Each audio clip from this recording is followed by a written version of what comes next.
Fala pessoal, tudo bem? Galera, pega para mim página 93, Sistema Respiratório Humano.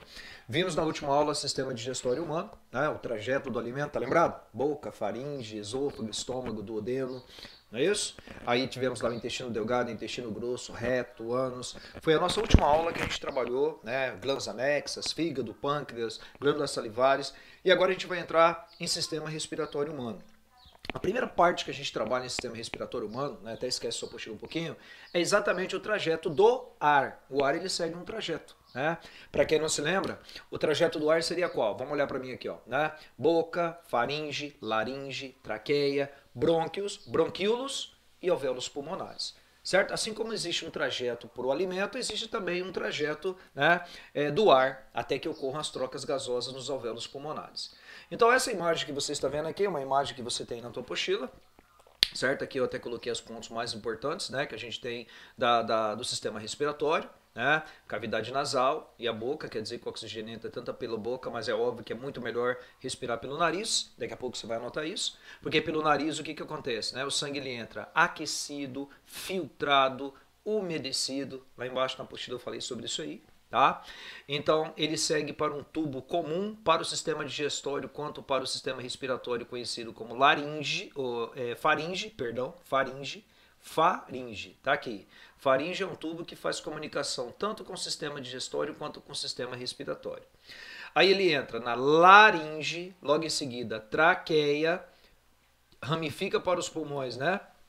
Pelos brônquios, e aí nas extremidades dos brônquios nós vamos encontrar os bronquíolos. Eu tenho uma imagem ali que vai detalhar muito melhor para a gente aqui. Tá? Isso aqui é só para a gente dar uma analisada superficialmente. E o conjunto de bronquíolo vamos encontrar os alvéolos pulmonares. Então a sequência seria cavidade nasal, ou boca, faringe, laringe, traqueia, brônquios, bronquíolos e alvéolos pulmonares. Esquece a apostila. Aqui eu já tenho uma imagem mais detalhada, né? Em que o oxigênio, né? O ar ele vai entrar pela boca, mas ele também pode entrar, óbvio que é muito melhor, pelas cavidades nasais, não é isso? Aí o que vai acontecer? O oxigênio, tá?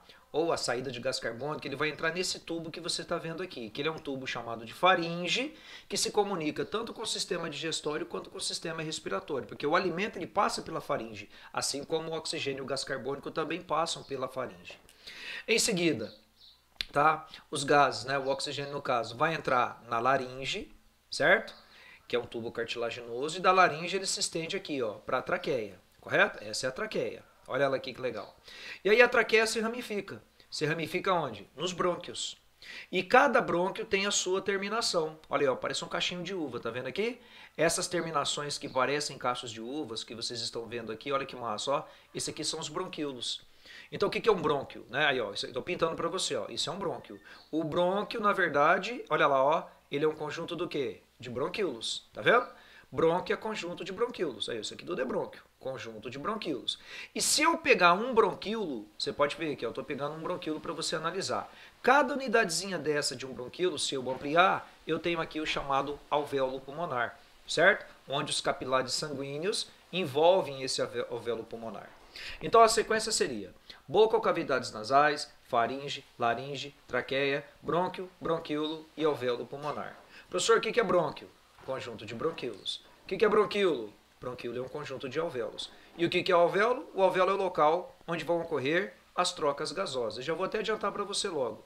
As trocas gasosas, pessoal, que é na verdade a troca de oxigênio por gás carbônico, ou seja, né, as trocas do ar atmosférico entre oxigênio e gás carbônico, né, com a corrente sanguínea. A gente chama de hematose. E a hematose, para quem não lembra, é um processo que ocorre sem gasto de energia, transporte de gases, conhecido como difusão. Então vamos anotar com calma na apostila. Vai lá.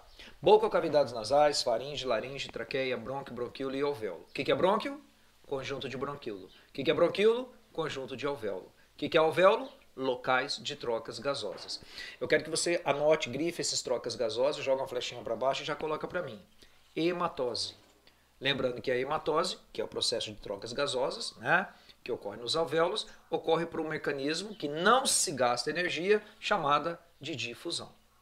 Tudo bem? Então isso tem que estar bem anotadinho aí para você não se perder.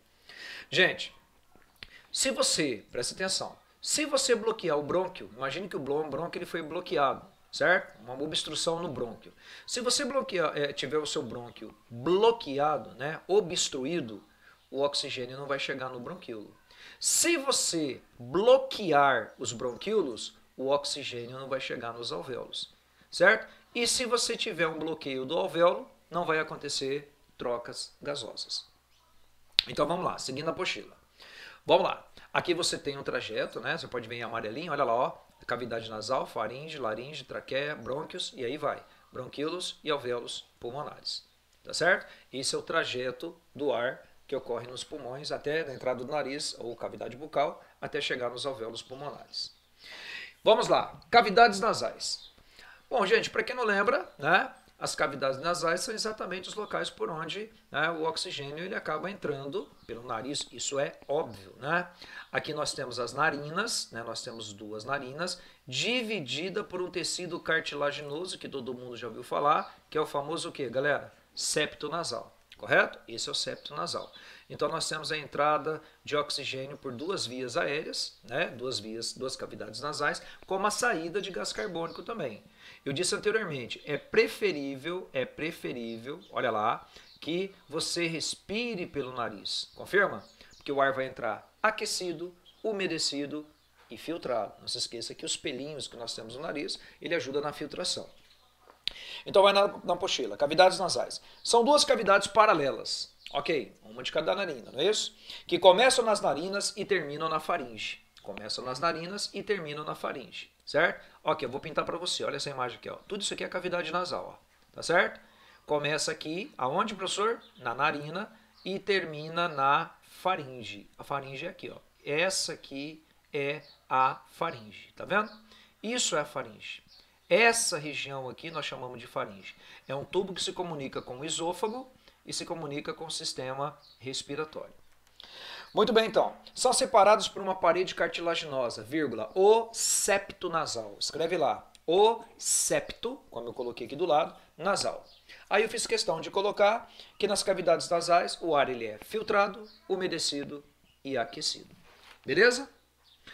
Bom, é só lá rapidinho, gente. O sistema respiratório é bem tranquilo. Vamos falar agora exatamente da faringe, tá? Olha aqui, ó. Tá? Tô pintando aqui para você, ó. Tudo aqui nós temos a faringe. Certo? O alimento ele entra aqui na faringe, assim como o oxigênio, né, e o gás carbônico também na faringe. Então a faringe é um tubo de comunicação entre os sistemas, tanto digestório quanto respiratório. Então vai lá, canal compartilhado pelos sistemas digestório e respiratório. Às vezes as pessoas têm alguma inflamação na faringe, né, a famosa faringite, assim como na laringe, a famosa laringite. Já ouviram falar disso aí? Bom, vamos lá. Boca, cavidades nasais, falamos ainda das cavidades nasais, descemos para a faringe, agora vamos entrar na laringe, certo? Gente, a laringe é o seguinte, preciso que todo mundo acompanhe com bastante calma, né? Essa que eu estou pintando é a laringe. A laringe é o seguinte, ó, tá? A laringe ela tem uma proeminência. O que é a proeminência? Ela tem uma parte dilatada. Essa proeminência que vocês estão vendo aqui, vulgarmente, ela é conhecida como pomo de Adão. Vocês já ouviram falar disso aí, certo? Mulher tem pomo de Adão? Claro que tem. Mulher tem proeminência laríngea? Claro que tem. Mas é muito menor do que no homem. No homem, devido ao elevado teor de testosterona, essa proeminência laríngea no homem é maior. O famoso gogó, não é isso? Então a laringe, ela tem uma abertura. Ela tem uma abertura. Tá? Eu vou mostrar uma outra imagem, mas eu quero que você olhe aqui, ó. Tá vendo essa aberturinha aqui, ó? Ó, puxei uma setinha, ó. Essa é uma aberturinha.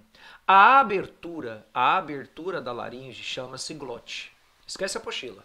A abertura da laringe chama-se glote. Ela é uma peça totalmente cartilaginosa, assim como a própria laringe. A abertura. E a laringe tem uma válvula chamada epiglote. Válvula, quase não sai aqui. Chamada de epiglote. Professor, como que seria isso? Tá, vamos dar um tempinho aqui. Tá? Depois você copia tudo quem copiar. Olha essa imagem aqui para você ver que massa, ó. Essa aqui é a laringe, galera. Ó, essa aqui é a proeminência laringe, tá vendo, ó? É o famoso pomo de Adão. Olha que massa, ó. Essa é a proeminência laringiana. É isso? Isso que eu estou pintando nesse exato momento, olha lá, ó, essa é a epiglote. O que que acontece? A hora que a gente come, você percebeu que está aberto aqui, ó? Aqui tem uma abertura, tá vendo? Essa abertura chama-se glote. Chama-se glote. E a epiglote, ela tá aberta. Claro, ela tem que estar aberta. Por quê, professor? Vou até mudar aqui a cor para você entender o desenho, para você ver que interessante. Quando a gente respira, né, pelas cavidades nasais, por exemplo, ou pela boca, né? Quando o ar entra pela boca, o que, que vai acontecer? O ar ele vai chegar aqui na faringe, a epiglote está levantada, e aí o que, que vai acontecer? O oxigênio ele vai entrar na abertura da glote e vai lá para o teu pulmão. Beleza? Pronto, vai para o teu pulmão. Beleza, então, isso é respiração. A epiglote, ela é cartilaginosa, ela fica sempre, permanentemente aberta. Agora vamos mudar a situação. Professor, e quando eu estou almoçando, né, eu estou engolindo um alimento qualquer? Bom, quando você come um alimento, agora vem comigo, vamos lá. Aqui está o alimento, certo? Vou até pintar em azul. Esse é o alimento. Quando o alimento chegar na epiglote e você forçar o alimento para engolir, né? Quando você faz isso aqui, ó, né? Você engole. A hora que você engole, o alimento empurra a epiglote. Então essa epiglote que eu estou pintando em vermelho, ela é empurrada. Ela é empurrada, né, devido ao próprio esforço quando você engole. E você percebeu o que aconteceu? Você engole, a epiglote desce. Olha para mim aqui, ó. Olha aqui para mim, ó. Olha para a caneta. A caneta está aberta. Quando eu vou engolir, eu engulo, o que acontece com a epiglote? A epiglote é essa minha caneta. Aí eu forço, a epiglote desce. Quando o alimento desce, aí ele empurra a epiglote para baixo. E quando ele empurrou a epiglote para baixo, o que, que vai acontecer com o alimento? Olha só o que, que ele fez. A epiglote, ela vedou a entrada da laringe, tá? Deixa eu mudar de cor aqui agora, porque daí você entende melhor. Aí o alimento, ó, o que vai acontecer com ele? Ó, ele vai passar direto. E vai para onde, professor? E vai para o esôfago, certo?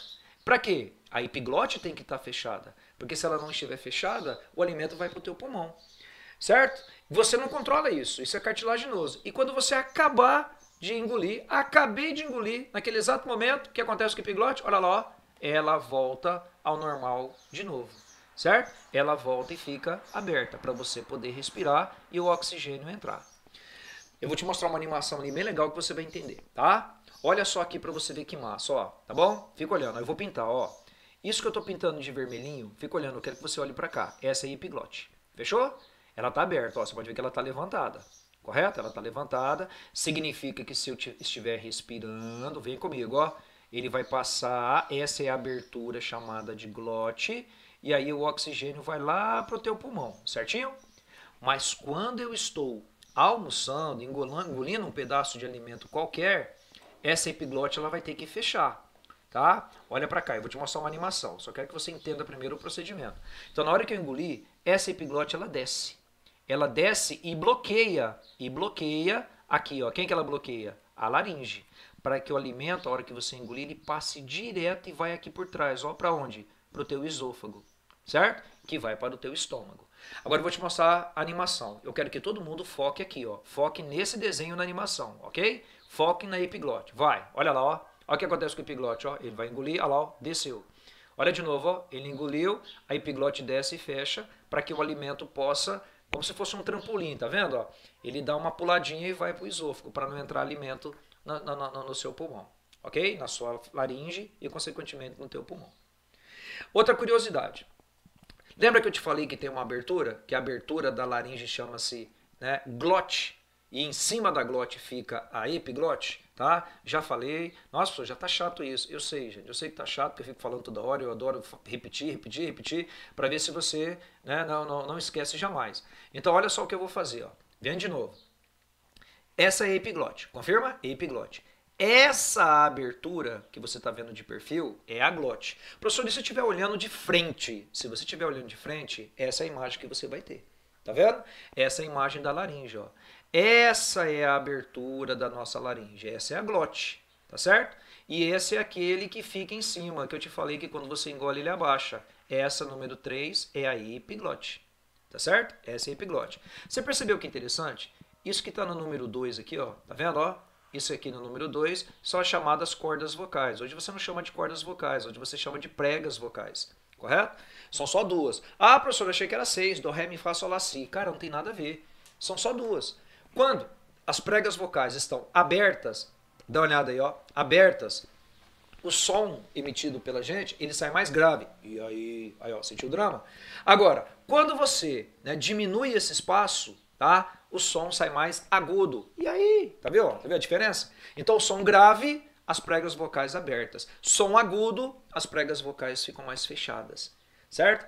Então, você tem, vem comigo, só para não esquecer, nome da abertura da laringe. Qual é o nome dela? Glote. Nome da válvula que fecha a glote, epiglote. O número 2 são as chamadas, qual é o nome que dá mesmo? Pregas vocais. Então vamos lá, laringe. É um órgão tubular constituído por peças cartilaginosas articuladas e uma delas é a proeminência laringe. Aí, galera, ó, o famoso pomo de Adão. Certo? Conhecido como pomo de Adão. Mais desenvolvida nos homens que nas mulheres. As mulheres também têm, mas menores. A entrada da laringe, eu disse entrada, chama-se glote. A entrada da laringe você dá o nome de glote. Acima da glote encontra-se uma válvula chamada epiglote. Acima da glote existe uma válvula chamada epiglote. O revestimento interno da laringe apresenta as pregas vocais, as antigas cordas vocais. Pode ver que eu desenhei para você aí, tá? Se você quiser colocar aí, ó, né, põe aí número 2, igual eu fiz aqui no desenho, coloca uma legendinha aí embaixo e já coloque, por favor, pregas vocais. Tá, vamos com calma, enquanto você está copiando. Estávamos nas cavidades nasais, descemos na faringe, entramos na laringe e agora vamos para onde, galera? Traqueia. Se estiver muito rápido, dá um pause e vai com calma. Bom, vamos de novo? Vai lá. Agora eu cheguei aqui, ó. Cheguei nesse tubo aqui que você está vendo. Esse tubo é totalmente cartilaginoso, certo? É a famosa traqueia. Dá uma olhada aqui, massa, ó. Aqui em cima é a proeminência laríngea, né? Que você tem o início, que seria a laringe, tá certo? Você tem até uma imagem legalzinha. E essa aqui é a famosa traqueia. E interessante que a traqueia se ramifica, não se ramifica? Olha lá, ó. Esses daqui que eu estou fazendo a ramificação são chamados o que mesmo? Você lembra? Que eu falei ali atrás no começo da aula? São os famosos brônquios. Então, galera, vamos lá. Traqueia. A traqueia é um tubo de aproximadamente 1,5 cm. Tanto que, acho que vocês já ouviram falar, existem emergências, né, médicas que você tem que ser submetido a uma traqueostomia. Já ouviu falar? Né? Você tem esse osso do peito que você está vendo aqui chamado de externo, tá? Aproximadamente 1 centímetro acima do externo. Quando ocorre uma perfuração, o médico vai fazer isso, é óbvio, né? Ele tem a prática disso, não tenha dúvida. E ele vai perfurar a traqueia nessa região, colocar um pequeno tubo, né? O procedimento é chamado de traqueostomia, para que a pessoa possa realizar uma respiração em um caso de emergência. Então vai lá. É um tubo de 1,5 cm com paredes constituídas por anéis cartilaginosos. Dá para perceber, né? Dá para perceber que ele é todo formado por anéis cartilaginosos. E tem uma outra curiosidade, pessoal. Se você olhar internamente, se você olhar a traqueia internamente, que é cheia de anéisinhos, olha lá, ó, ela tem um monte de pelinhos. Professor, não é pelinho, é verdade, não é pelinho. Sabe qual é o nome que você dá para isso? Cílios. Esses cílios servem para quê? Se caso algum objeto estranho, né, saliva, um grão de arroz, um grãozinho de alimento, né, entrar na tua traqueia, os cílios ficam irritados, né, e isso provoca o quê? Né, uma expiração forçada. Você começa até a tossir para poder expelir esse objeto estranho que está no interior da tua traqueia. Ele é totalmente ciliado. Tem aquela doença que eu já te falei chamada de tosse comprida, quando eu dei aula de bactéria, lembra? Tosse comprida, né? A famosa coqueluche, a bactéria paralisa os cílios da traqueia, que é quando a pessoa começa a tossir longamente para tentar expulsar o objeto que fica dentro, né, da traqueia. Vamos lá. Permitem manter a traqueia, os anéis cartilaginosos, né? Para que servem os anéis cartilaginosos? Eles permitem manter a traqueia sempre aberta para passagem de ar. Apresenta revestimento interno constituído de cílios. Cílios. Anota para mim, constituída de cílios. Chegamos agora nos brônquios, beleza? Então agora nós estamos aqui, ó. Tô pintando para você. Estes são os brônquios. Professor, o que tem na extremidade de cada brônquio? Você já está vendo aqui, ó, né? Parece que tem vários cachinhos de uva, não tem, pessoal? Então, brônquio é formado por vários cachinhos de uvas. Como é que é o nome que dá para cada cachinho de uva desse? Você lembra? Bronquíolos. Então, olha só que massa, ó. Esse é o brônquio. Aqui nós temos brônquios. E aqui nós temos, que eu estou pintando nesse momento, vou até circular, olha aqui, ó, os bronquíolos. Brônquio é formado pelo conjunto de bronquíolo. Legal? Tá tranquilo até aí? Beleza? Então vamos lá. Brônquios conduzem ar aos pulmões. Apresentam revestimento interno, também, assim como a traqueia, constituído de cílios. Formam tubos ramificados e finos, denominados bronquíolos. Então, brônquio é formado pelo conjunto de bronquíolos. De novo, cavidades nasais, faringe, laringe, traqueia, brônquio. Brônquio, conjunto de bronquíolo. E agora a gente vai falar dele, do bronquíolo. O bronquíolo, galera, é esse cachinho de uva aqui, ó. Certo? Esse cachinho de uva que você está vendo aqui é um bronquíolo. Olha ele aqui, ó. Tá? Tudo isso é um bronquíolo. Tudo isso aqui é um bronquíolo. E como você está vendo aqui, tem um outro bronquíolo. Como você está vendo o bronquíolo, cada esferinha dessa que você está vendo que forma o bronquíolo, nós chamamos de alvéolo pulmonar. Então, o que é um bronquíolo? O bronquíolo é formado pelo conjunto de alvéolos pulmonares. Bronquíolo é o conjunto de alvéolo pulmonar. Agora, se eu pegar essa imagem aqui e colocar ela ao contrário, olha lá, ó, ela lembra o que pra gente, pessoal? Ela lembra uma árvore, não é isso? O bronquíolo é também conhecido como árvore respiratória, tá certo? Então vamos lá. Os bronquíolos constituem a chamada árvore respiratória, grifa isso para mim, e cada bronquíolo apresenta em sua extremidade um conjunto de alvéolos pulmonares. Você está vendo o que está acontecendo, né? Lá da cavidade bucal nós chegamos na menor unidade que é o alvéolo pulmonar. Gente, toda hora eu estou falando. Cavidade nasal, faringe, laringe, traqueia, brônquio. O que é brônquio? Conjunto de bronquíolo. O que é bronquíolo? Conjunto de alvéolo. Olha que imagem legal, ó. Aqui você tem dois bronquíolos, ó, bem destacados, né? E aí é onde ocorre o processo de hematose. Né? Cada esferinha dessa que você está vendo no bronquíolo é o que nós chamamos de alvéolo pulmonar. E pode ver que ele está riquíssimo de vasos sanguíneos nos alvéolos para que possam ocorrer as trocas gasosas. Que é exatamente o que eu vou falar. Professor, que nome que a gente vai dar para toda essa imagem que eu estou vendo aqui?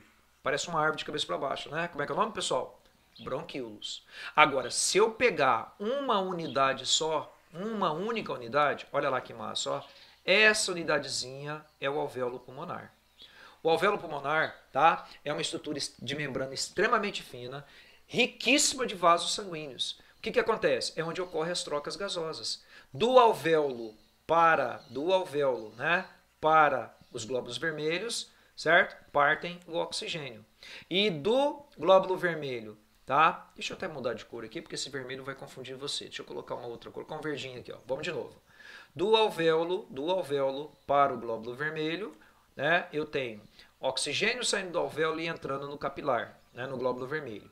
E do glóbulo vermelho sai gás carbônico em direção ao alvéolo. Tá lembrado disso? Essa troca de oxigênio por gás carbônico a gente chama de hematose. Hematose é um processo de trocas gasosas que ocorre através de um processo sem gasto de energia, conhecido como difusão. Tá legal? Beleza? Bom, vamos lá então. Todo mundo junto então aí. Bronquíolos, né? Já foi. Alvéolos pulmonares. São pequenos sacos de paredes finas, com células achatadas. Realizam, aí vai colocar aquele nome que eu coloquei ali em cima, ó, hematose, que é um processo de trocas gasosas por difusão. São recobertos por capilares sanguíneos. Bom, gente, eu já tinha passado isso esses tempos atrás, né? Vou colocar de novo aqui, eu acho que não custa nada, tá? Acredito que você deve lembrar do que eu vou falar aqui agora, tenho certeza. Quando eu dei aula de ecologia, eu falei isso várias vezes, que é o lance lá dos compostos do oxigênio, do gás carbônico com a hemoglobina. Acho que vocês lembram, né? Vamos recordar? Se você tiver oxigênio, O2, né, com a hemoglobina do sangue, tá lembrado disso? Existe um composto chamado, forma um composto chamado oxihemoglobina. Vocês estão lembrados disso? Se for o CO2 mais a hemoglobina, forma um composto chamado carbohemoglobina. Ok, fechou. Agora, se for CO, que é o monóxido de carbono, mais hemoglobina, forma um composto chamado carboxihemoglobina. Só para lembrar nossa aula de ecologia, né? A oxihemoglobina mais a carbohemoglobina são compostos instáveis. O que quer dizer isso? Que quando o oxigênio se liga com a hemoglobina ou o gás carbônico se liga com a hemoglobina, eles se soltam rapidamente. O problema é o monóxido de carbono, tá lembrado? O monóxido de carbono mais a hemoglobina forma a carboxihemoglobina, que é um composto estável. Quando o monóxido de carbono se liga com a hemoglobina, ele não deixa a hemoglobina captar o oxigênio, onde a pessoa pode morrer por, qual é o nome? Asfixia. Legal? Tem que lembrar disso aí, só pra gente recordar. Bom, galera, vamos lá? Olha que massa essa imagem, ó. Aqui nós temos o oxigênio indo para os capilares, certo? E os capilares, né, devolvendo o gás carbônico, né, para os alvéolos. Olha lá, ó, entrou o oxigênio, agora está saindo o gás carbônico em direção ao alvéolo. Isso é chamado de hematose. Beleza? Bom, vamos lá. Até essa imagem aqui, né, vou até dar uma pintada aqui, ó. Aqui, ó, em verdinho, é o alvéolo, né? Tudo isso aqui, deixa eu voltar a imagem de novo aí. Aí, ó, tudo isso aqui é o alvéolo pulmonar, certo? Bom, gente, virando a tua folha, essa aula é bem rapidinho, como eu te falei. Pulmões. Nós temos dois pulmões, não é isso? Direito e esquerdo. O pulmão do lado direito, ele é maior que o pulmão do lado esquerdo. Ah, professor, é por causa do coração. Só tem que tomar cuidado com o seguinte, pessoal. O coração ele não fica do lado esquerdo do peito, correto? Ele fica no centro do peito, ligeiramente voltado para a esquerda. Então ele pega sim uma parte do pulmão. Se você observar, o pulmão direito ele tem uma divisão, duas divisões, três divisões. A gente chama essas divisões de lóbulos. Então o pulmão direito ele apresenta 3 lóbulos. Já o pulmão esquerdo, olha lá, ele só tem 1, 2. Ele apresenta 2 lóbulos. O nosso pulmão, acho que vocês já sabem disso, ele tem um revestimento, né, conhecido como pleura. Esse revestimento, conhecido como pleura, é o que protege o nosso pulmão. Ele é rico em tecido, para quem não se lembra, conjuntivo. Então vamos anotar. Os pulmões são 2 órgãos esponjosos com cerca de 700 gramas, localizados na caixa torácica. Escreve para mim aí. Caixa torácica, né? Nosso tórax. O pulmão direito é maior que o pulmão esquerdo, sendo constituído por 3 lobos. O direito tem 3 lobos, certo? Muito bem, apresenta revestimento interno e externo, né? Tanto a parte interna quanto a parte externa, chamada de, ao nome, ó, pleura. E anota lá, galera, ó, tecido conjuntivo. A pleura é tecido conjuntivo, é igual às nossas meninges. Pia mater, dura mater, aracnode, tecido conjuntivo. Tá lembrado? Beleza? Tranquilos? O nosso coração também tem um tecido que protege ele conjuntivo, que é o pericárdio. Belezinha, gente? Vamos continuar então? Tranquilos? E agora uma curiosidade para você. Essa aqui é uma foto de uma pessoa, né, que ela, para quem não se lembra dessa história aqui, ela estava com uma dor do pulmão, né, era um canadense. E aí fizeram tiraram um raio-x, né, uma biografia dele, e olha lá, ó, encontraram um objeto estranho dentro do pulmão. Isso que é uma curiosidade, tá certo? E aí o que aconteceu, professor? Bom, sabe o que era isso aqui, gente? Era um vegetal. Tinha um vegetal que chegou a germinar dentro do pulmão. Fizeram uma cirurgia e olha lá o que tinha dentro dele, ó. Tinha um pinheiro, galera. Ele acabou, né, bem provável, durante uma alimentação, engoliu uma semente, a semente passou ali pela epiglote, semente pequena, tal, e se alojou no pulmão. Tinha bastante oxigênio, tinha bastante nutriente, a semente germinou e começou a germinar no pulmão do cara. Pensa. E aí ele começou a sentir dor, e quando observaram, né, ele estava com um pequeno vegetal crescendo no pulmão. Resultado, teve que remover, né, o pulmão, né, foi o pulmão do lado direito, se não me recordo, tá? Isso foi em 2009. Algumas curiosidades que acontecem aí. Beleza? Tranquilos, pessoal? Vamos continuar então? Então vamos lá. Agora, eu preciso que você faça o seguinte. Existe um centro respiratório. Então, nesse momento agora, você não está preocupado em respirar, concorda? Agora você está, porque eu falei, né? Nossa, eu tenho que expirar. Eu tenho que expirar. Eu tenho que expirar. Eu tenho que expirar. Ninguém fica com essa preocupação. Por que que não? Porque existe um centro de comando. Esse centro de comando, né? Você tem aqui o sistema nervoso central, tá? Você está vendo isso aqui, ó? Tá? Essa parte de lá, essa aqui é a medula espinhal, tá? Essa aqui de baixo é a medula espinhal. Essa é a medula espinhal. Ela está aqui, ó. Existe uma base dilatada. Essa região dilatada que eu estou pintando aqui, a gente também chama de medula. O nome dela atualmente é medula oblonga. Você chama de medula oblonga, mas antigamente ela era chamada de bulbo raquidiano. O bulbo raquidiano, que faz parte do sistema nervoso central, olha só para você entender, ele tem 2 funções. Ele manda informações, né, para os nossos músculos respiratórios, que são o diafragma e que fica nas costas dos intercostais, eu vou te mostrar daqui a pouquinho, fazendo você inspirar, expirar, inspirar, expirar, involuntariamente. E o bulbo também manda informações para que o nosso coração possa o quê? Pulsar. Então, o controle dos batimentos cardíacos mais o controle da respiração é feito pela medula oblonga, ou também chamado de bulbo raquidiano. Então, eu preciso que você anote em qualquer lugar aí, né, pode ser no verso, assim, ó, observação. Centro respiratório, 2 pontos. Centro respiratório, 2 pontos. Medula oblonga, também chamada de bulbo, né, raquidiano. Lembrando, gente, que a medula oblonga fica exatamente nessa imagem que você está vendo aqui, né, naquele local que eu desenhei ali, ou seja, ele faz parte do sistema nervoso central.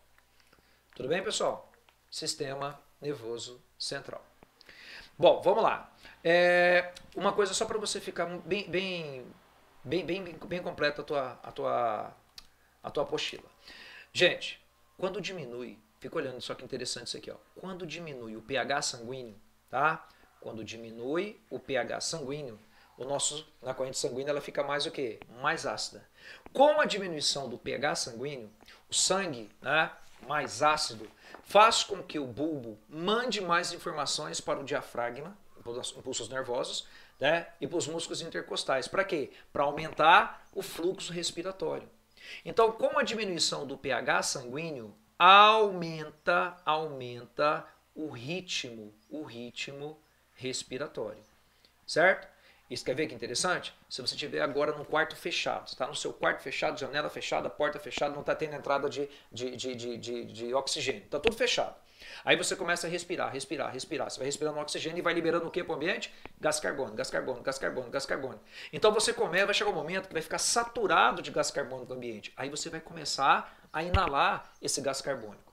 Então, o que vai acontecer? Olha a minha relação que eu vou fazer aqui para você, ó. Quando aumenta a concentração de CO2 sanguíneo, diminui o pH do sangue. Então, se eu estiver numa sala fechada e o ambiente estiver carregado de CO2 e eu começar a respirar muito mais gás carbônico do que oxigênio, a minha corrente sanguínea vai ficar extremamente concentrada de CO2 e vai formar, juntamente com a água, o chamado ácido carbônico. Então, aumentando a concentração de CO2 sanguíneo, vai diminuir o meu pH sanguíneo. Se diminuir o meu pH sanguíneo, o meu ritmo respiratório vai aumentar. Aí eu vou começar a respirar ofegante. Qual que é a ideia? A ideia é eu respirar ofegante para tentar liberar cada vez mais o quê? O CO2 que está armazenado no meu corpo. Certo? Se eu estou num lugar fechado, isso não vai resolver muito, né? Porque eu vou continuar inalando o CO2. Então, se eu conseguir sair dali, eu vou sair dali, legal, vou sair daquele ambiente, vou para um outro local, aí o que vai acontecer? Aí eu vou para um ambiente aberto, né? Vamos colocar um ambiente aberto, certo? Aí vai diminuir a concentração de CO2 no sangue. Então, se eu for para um lugar arejado, vai diminuir a concentração de CO2 do sangue. Isso vai fazer com que o meu pH sanguíneo aumente. Se aumentar o meu pH sanguíneo, vai voltar ao normal, ou seja, vai diminuir o meu ritmo respiratório. Certo? Vocês não podem esquecer essa relação. Tá joia? Então como é que é? Aumenta a concentração sanguínea, diminui o pH sanguíneo, respiro mais rápido, aumenta o ritmo respiratório. Diminui a concentração de CO2, aumenta o pH sanguíneo, diminui o meu ritmo respiratório. Inversamente proporcional. Tá tudo bem? Vamos lá, quase acabando já. Existem dois músculos respiratórios, tá? Dois, tá? Um é esse que você tá vendo aqui embaixo, ó. Tá vendo? Olha ele aqui, ó, né? Por dentro aqui, ó. É esse carinha aqui, ó. Esse aqui é o diafragma. E outro, né? Ele fica onde? Ele fica nas nossas costas, são os músculos intercostais, tá? Eles pegam parte das costelas, né? Toda a parte das nossas costelas na parte anterior, posterior do nosso corpo, ou seja, no dorso, né? São chamados músculos intercostais. Então existem dois músculos que fazem com que a gente possa, né, auxiliar no movimento respiratório. Um deles é o diafragma e o outro é os músculos intercostais. Depois você copia. O diafragma, olha só o que acontece, não copia nada, só presta atenção. Quando eu inspiro, então você tem aqui a inspiração, então eu faço aqui, ó. Quando eu inspiro, olha o volume do meu pulmão, ó, ele aumenta. Então quando eu inspiro, não copia, só escuta, aumenta o meu volume pulmonar. O meu volume pulmonar aumenta. Aí tem a lei dos gases, lembra? Como é que é a lei dos gases que você já aprendeu na química e na física? Aumenta o volume, diminui a pressão. Diminui o volume, aumenta a pressão. Então, na inspiração, aumenta o meu volume pulmonar e diminui a pressão interna do meu pulmão. Não é para você copiar isso, que eu já deixei tudo pronto ali para você. Consequentemente, para que tenha entrada de oxigênio, né, para os meus pulmões, o meu diafragma que está aqui embaixo, ele tem que descer. Professor, a palavra não é essa. Não, a palavra não é essa. Ele tem que contrair. O seu diafragma contrai. Então, olha para mim. Vai, vamos inspirar. Quando eu inspiro, não copia, presta atenção. Aumenta o volume pulmonar, diminui a pressão e meu diafragma contrai. Quando eu estou expirando, estou soltando ar, olha aqui, ó. Quando eu estou expirando, eu tenho saída de CO2. Vamos comigo? Quando eu expiro, o meu volume pulmonar diminui, não precisa copiar, diminui o meu volume pulmonar, lei dos gases, aumenta a pressão interna do meu pulmão. E aí, galera, olha o que acontece, ó. O meu diafragma sobe. Não, professor, não é sobe, é verdade. O meu diafragma relaxa. Então, quando você expira, o diafragma relaxa. Então, olha só, um experimento bem bacaninha aqui, ó. Né? Aqui tem um canudinho, né, que vocês estão vendo aqui em cima, um canudinho, correto? Existe uma tampa de Coca-Cola, pode ser, com um buraquinho em cima, e duas bexigas que são colocadas no canudinho, correto? E aqui embaixo uma outra bexiga depois que eu cortei a garrafa PET. Aí eu coloco aqui, ó, né, a bexiguinha, tem duas bexiguinhas amarradas aqui no tubo, e o tubo está para fora. Essa entrada de oxigênio que você está vendo aqui é só para simbolizar, desculpa. Simbolar não, né? Simbolizar. Essa entrada de oxigênio aqui é para simbolizar a inspiração. Você pode ver que a pessoa, o que ela está fazendo com a mão aqui? Ó? Ela está puxando a bexiga para baixo. É como se o diafragma estivesse o quê? Contraindo. Quando o diafragma contrai, olha o volume pulmonar, ó, ele aumenta, ele enche de ar. E quando você expira, é exatamente o contrário, tá certo? Você solta o diafragma, tá vendo aqui? Ou seja, relaxa, o volume pulmonar diminui. Correto? Beleza? Então vamos lá. Olha que massa essa imagem, ó. Ó aqui em vermelhinho aqui embaixo, galera, ó. Aqui embaixo, ó, essa aqui, ó. Esse aqui é o diafragma. Tá joia? Contrai, relaxa. Contrai, relaxa. Contrai, relaxa. Então vamos lá. Vai na fisiologia da respiração. Os modos respiratórios são dois, o diafragma, né, e os intercostais. Você tem essa tabelinha aqui, ó. Na inspiração, o que acontece na inspiração? Você tem entrada de O2. E na expiração, nós temos saída de CO2. Quando inspira, o diafragma contrai, aumenta o volume pulmonar, diminui a pressão interna. E na expiração, o diafragma relaxa, diminui o volume pulmonar e aumento da pressão interna. Beleza? Tranquilo? Fiz questão de colocar de novo embaixo para você, desses desenhos.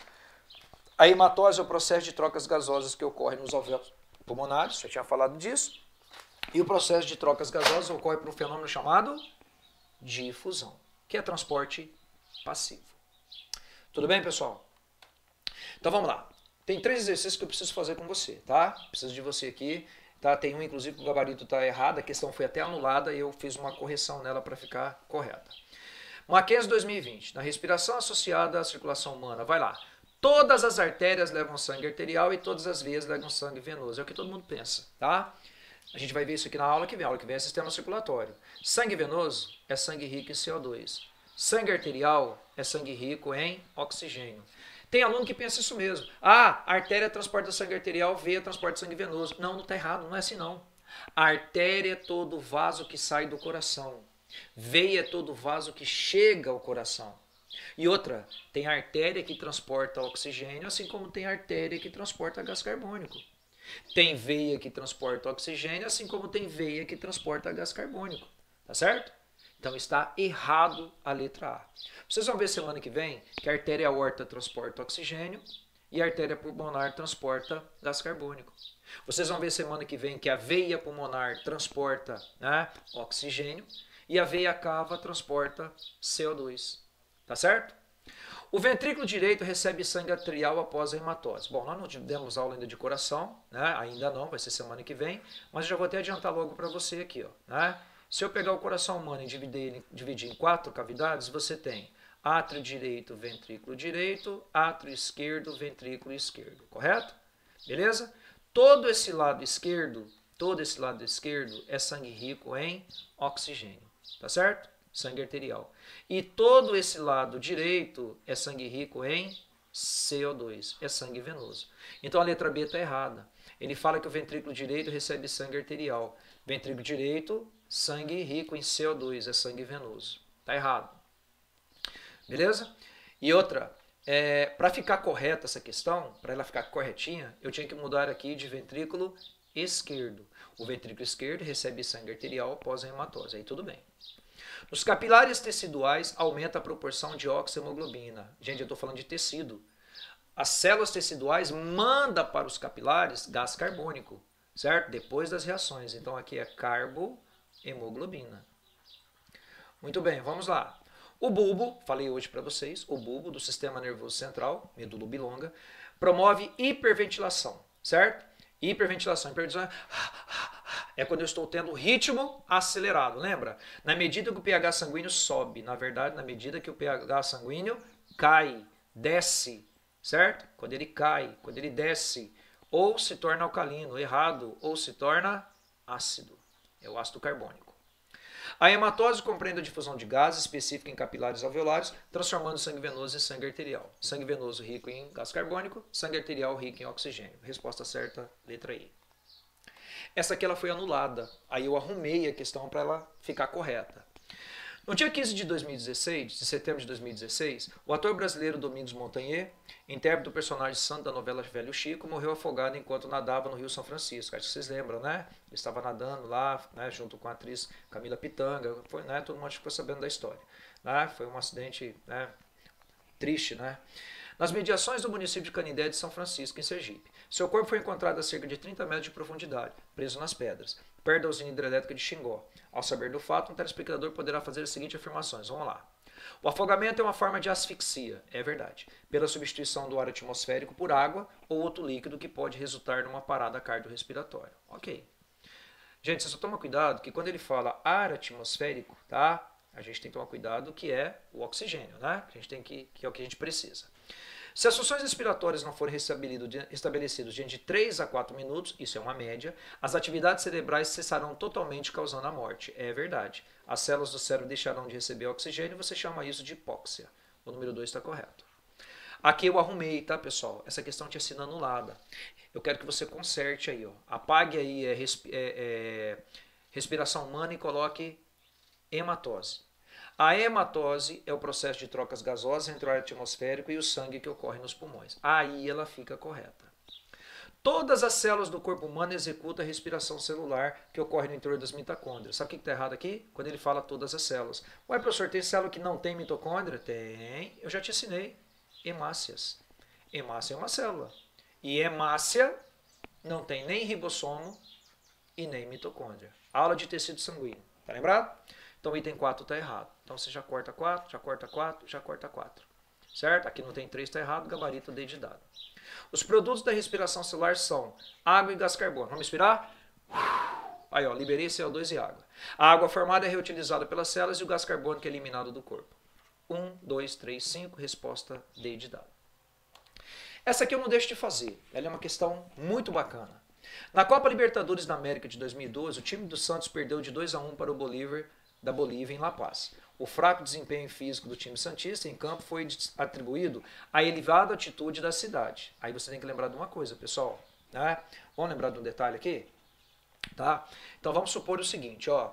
Você tem aqui La Paz, tá? E aqui eu vou colocar a cidade de Santos, tá? Só pra gente fazer um esquema bem tranquilo aqui, tudo bem? E aqui tá o mar, né? Beleza? Então nós temos aqui Santos e aqui nós temos La Paz. E aí você sabe que nós temos uma pressão atmosférica atuando em La Paz e uma pressão atmosférica atuando em Santos. Em Santos, né, a pressão atmosférica, olha lá, ó, ela é maior. Então a pressão atmosférica em Santos é maior, porque ela está ao nível do mar. Agora, em La Paz, a pressão atmosférica ela é menor, correto? Porque ela está mais distante do nível do mar. Então, a pressão atmosférica é menor em La Paz. E lá tem um problema, né, pessoal? Eu estou lá em La Paz, né? Imagina a seguinte situação. Estou lá em Santos, né? Nível do mar, aquela coisa toda, oxigênio abundante, legal, concentração de oxigênio maior, né? Óbvio. Aí eu pego o avião e vou jogar lá em La Paz, futebol. Quando eu chego em La Paz, a altitude é maior. Quanto maior a altitude, menor a pressão atmosférica. Quando eu descer do avião, tem pessoas que sentem, né? A pessoa começa a respirar, nossa, eu tô passando mal, tô ficando tonto, tal, e tem gente que desmaia. Aí a pessoa tem que se adaptar. Às vezes ela fica 3 dias, 5 dias, vai se adaptando. Como que é essa adaptação? A pessoa começa a produzir mais hemácia. Eu dei aula de tecido sanguíneo e eu te falei que o rim ele produz, né, um hormônio chamado eritropoetina. Esse hormônio chamado eritropoetina estimula os rins, certo? Tá? Falei errado. A eritropoetina é produzida pelos rins e atua na medula óssea para aumentar o número de hemácias. Então, se eu ficar em La Paz de 3 a 5 dias, o meu número de hemácias, de glóbulos vermelhos, vai aumentar. Isso vai fazer com que eu capte com mais oxigênio e me adapte à região.